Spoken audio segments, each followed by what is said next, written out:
Welcome in today's video. In today's video, I want to do an experiment.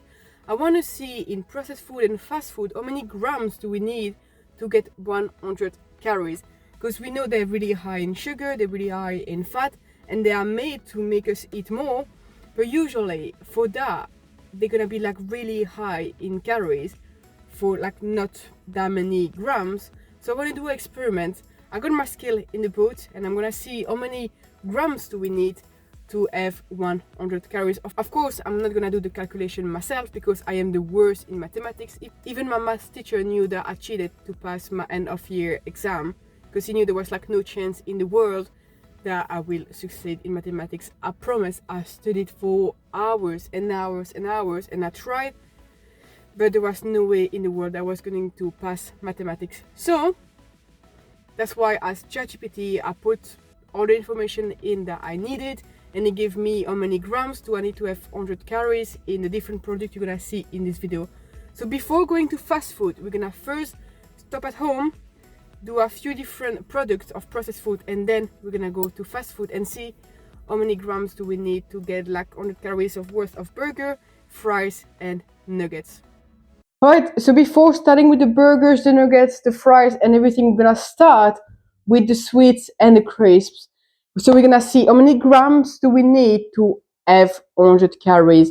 Like I said with ChatGPT, I found number for having, the bag is open there, absolutely my favorite one. If you watch my what I eat in the video, you know that that is my post-workout snack and I love them. But let's see how many sweets do we need to have 100 calories.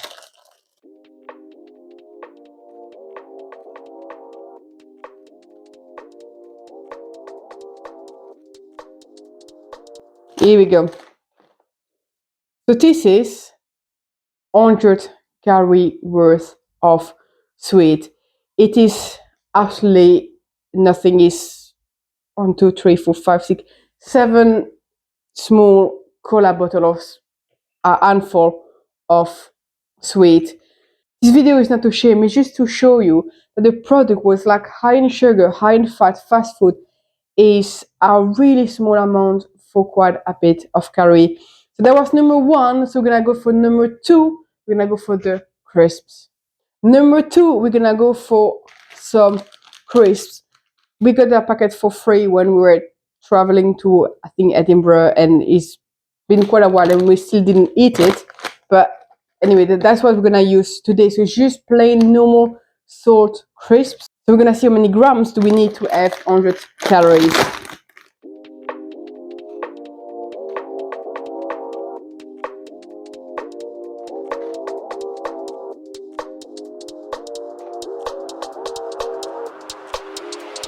Here we go. So 1 ramekin of crisp is 100 calories. So already a bit better than the sweets. You have it a bit more to eat than 7 small cola bottles, but it's still not much, but it's better than the sweets. So it's 1 full ramekin. Again, if you have, for example, pop chips that I have every single night, how many you could have? 400 calories.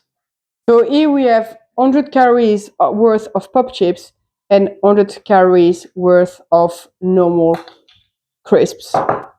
And yeah, those ones are maybe not as good and tasty and higher flavor, but trust me, when you eat some pop chips, you won't feel the greasy feelings, and they're as nourishing than the others. And actually, when you get used to those ones, it's actually quite difficult to go back to the normal one, because you're so used to that kind of texture, flavor, not too greasy, and again, they pop not fried, so you don't have that greasy feeling at the end, and you have also way more for 100 calories. Number 3, ice cream. For this one, I'm gonna use cookie dough of Ben & Jerry. Like in one of the videos I did, the high fat versus the low fat ice cream, and I must admit, I way prefer the low fat ice cream. So that one I think is between 1,000 to 1,200 for 1 tube, and the other one is 700 to 800 calories for the full tube. I tried that one after, and I was like, oh my god, I didn't realize how sweet it was. And when you see how much quantity you can have for 100 gram. It's actually not that much. Yeah, we add a little bit.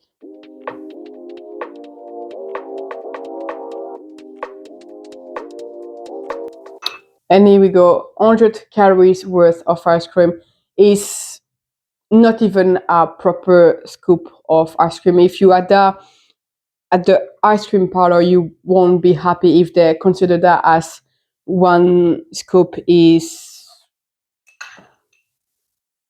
a small scoop of ice cream, and that is 100 calories. If you go for a la top or all the different kind of low calorie option, you will have way more quantity for way less calories.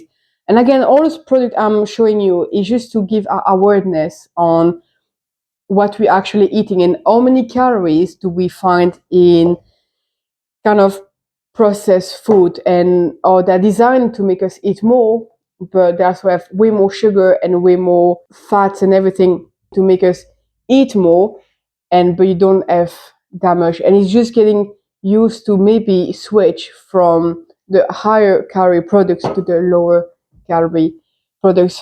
But anyway, now we done done that, we're gonna go in the car and we're gonna go eat some fast food and see how many grams do we need to have 100 calorie worth of fast food. So we're gonna go now. Alright, I just am at Burger King. The Burger King is behind me and I got everything I need, and I also got the scale. Like it's 8 a.m. like it's literally 8:30 a.m. and that smell of Burger King in the morning is not the easiest, and I'm gonna lie. So we're gonna start with the Whopper. So I saw with ChatGPT, so I put like all the calories of the Whopper, and they said that to get like 100 calories I need 50 gram worth of Burger King.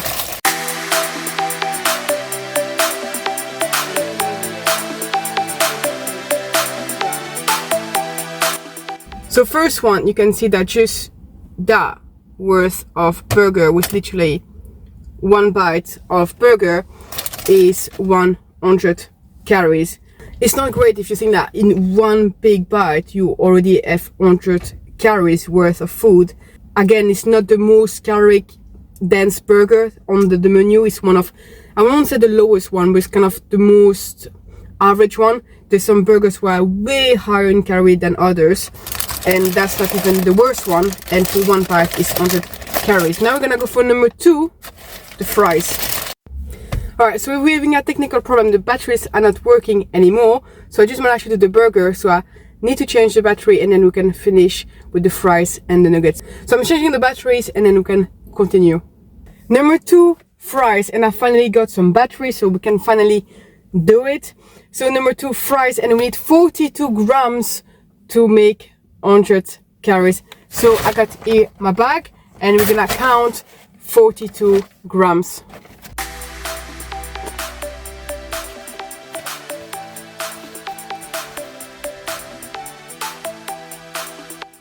Actually, I'm quite surprised by the amount of fries that we can get for 100 calories.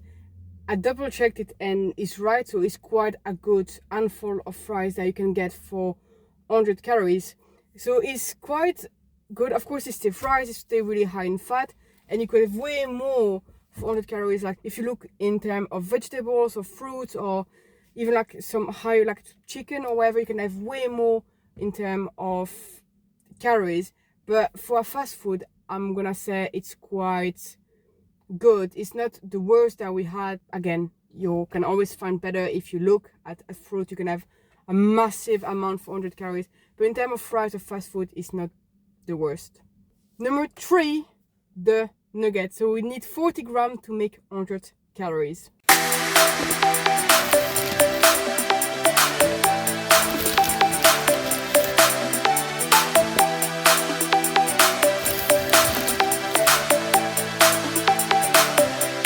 So it's 3.5 chicken nuggets for 100 calories.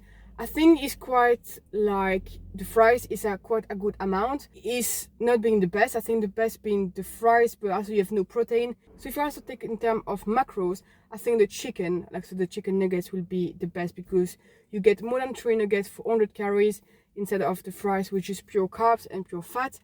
So if you can go for the chicken nuggets, you're gonna have more for the amount of calories. But again, in volume, none of them being really impressive. And I think volume wise, the first one will be the fries.